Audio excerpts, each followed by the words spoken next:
Hey, it's Doug with Backcountry Pilgrim, a channel all about hiking, camping, backpacking, and the gear that goes with it. If you're like me, you have a few different backpacks for a few different reasons, and what I want to talk to you about today is an interesting pack that probably doesn't come up a lot on the typical day hiker or backpacker's radar, but what I have found fills a niche for me that I think might help you out as well.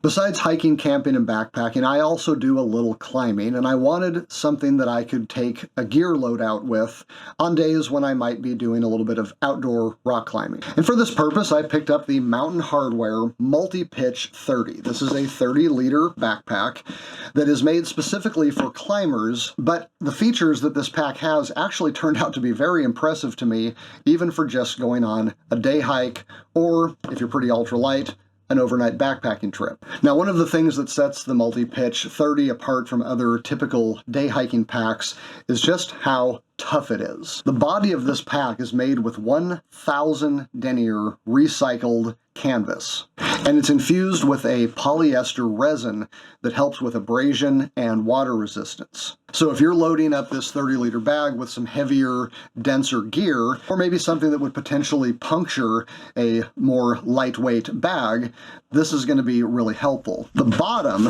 is a nylon Kevlar mix, which means that you can basically set this down on anything, anywhere, and not have to worry about your bag getting ruined. These are big, gnarly zippers. These things are very sturdy, very well built.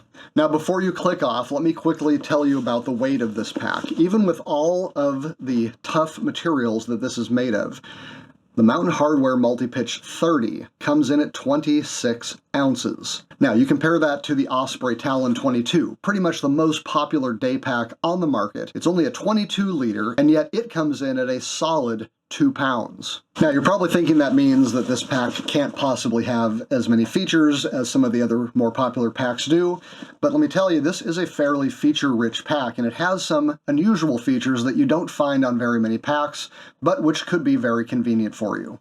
So let's take a look at it from the top to the bottom. First of all, there is no lid on this pack.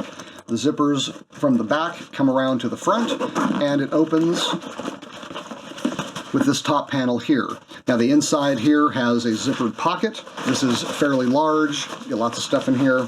Does not have a key clip, but don't worry, that's coming up. On the inside, you essentially just have one big pocket, but you have a couple of gear loops. So while the gear loops might seem like a climber-only kind of feature, if you've got anything that hooks onto a carabiner, it's nice because you can just clip it right in there. Or even if you have something like this with its own little clip, if that's something you want to be able to get to quickly, it's going to hang right in the top of the bag where you can get to it and not fall to the bottom. Coming off the top, you have two haul loops. So one of them is quite large, one of them is a little smaller, but this allows you to really grab this thing or to even tie a rope on it if you have to lower it down. On the front, you do have some attachment loops. I actually run a piece of cordage through here so that I can attach stuff to the outside, but if you want to keep your pack clean, you can just leave them there because they do have another function, and that is to secure this unusual pocket here on the side of the pack. This is a big stretch mesh pocket that is actually big enough to hold a pair of shoes. It's really nice because you can keep your shoes on the outside, they're not going to stink up the inside of the pack, and they're going to get air to them, but this is a perfect size for a big water bottle or something like that. It'll hold an Nalgene or a smart water bottle, and if you're not interested in it, this can just come off. You simply untuck these little nylon tabs from the gear loops, the pocket comes off, and then it can stuff into its own pocket in the side of the pack, and it's gone. Coming back to the front, there is a side pocket here, and inside this pocket is an internal stuff pocket zipper enclosure, and it's got the famous key clip. Let's come around to the back. Nice padded straps. You've got a sternum strap and an emergency whistle attached, and you have a small webbing hip belt. Now, all of this can come off and get tucked inside of this pocket on the back of the bag. So if you are just using this as a haul bag, if you have to lower it up and down rocks or through trees and you don't want this stuff getting snagged or in the way, you simply unsnap it from the bottom.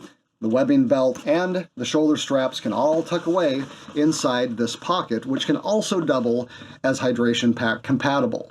And then on the inside of that same pocket is an extra long strap that can go over the top of the pack, and this can secure a coil of rope or a sleep pad or a chair or whatever else you're bringing. So unlike most day packs, you can actually use the top of this pack to store something fairly large, even though the pack itself is not really all that big.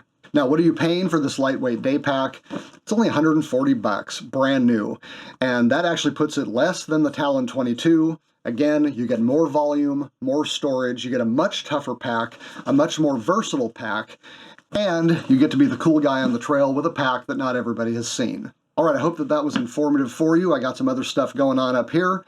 If you like the video, why don't you indicate that with a like, and subscribe to Backcountry Pilgrim if you're into hiking, camping, backpacking, and the gear that goes with it. Click the bell if you want to be notified the next time a video drops. And until next time, I'm Doug. Thanks for watching.